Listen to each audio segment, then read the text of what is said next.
ধরেন আমরা এমন একটা পৃথিবীতে আছি যেখানে ইলেকট্রিক নাই, যেখানে কোনো ধরনের কোম্পানি নাই, যেখানে কোনো ধরনের গাড়ি নাই, এখানে আমরা বসবাস করতেছি।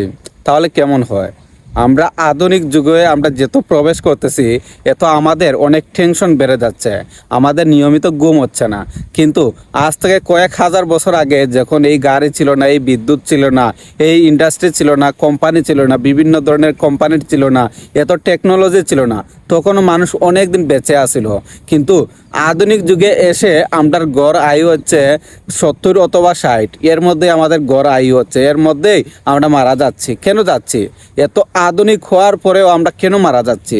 ধরেন এই এলাকার মধ্যে কোনো ধরনের গাড়ি নাই, কোনো ধরনের গাড়ি নেই, কোনো ধরনের বিদ্যুৎ নাই, এই এলাকাটা আপডেটই হচ্ছে না। কিন্তু এই এলাকাতে যদি আপনি বসবাস করেন তাহলে আপনি অনেক দিন বেঁচে থাকতে পারবেন।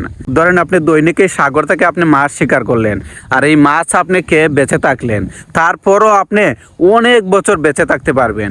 কিন্তু আপনি যদি একটা আধুনিক যুগে প্রবেশ করেন, সেখানে যদি আপনি বসবাস করতে থাকেন, তাহলে আপনি অনেক দিন বেঁচে থাকতে পারবেন না। কারণ এই আধুনিক যুগটা আমাদেরকে ধ্বংস করে দিচ্ছে।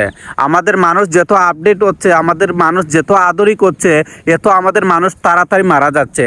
আপনি চিন্তা করেন, চাকরি করতেছেন অথচ আপনি ঠিকঠাক মতো খাইতে পারতেছেন না। তো আমাদের আধুনিকের দরকার নাই। এরকম একটা জায়গাতে বসবাস করুন, এরকম একটা জায়গাতে বসবাস করুন, এরকম একটা সাগরের পাশে বসবাস করুন, এটার মধ্যে একটা শান্তি আছে।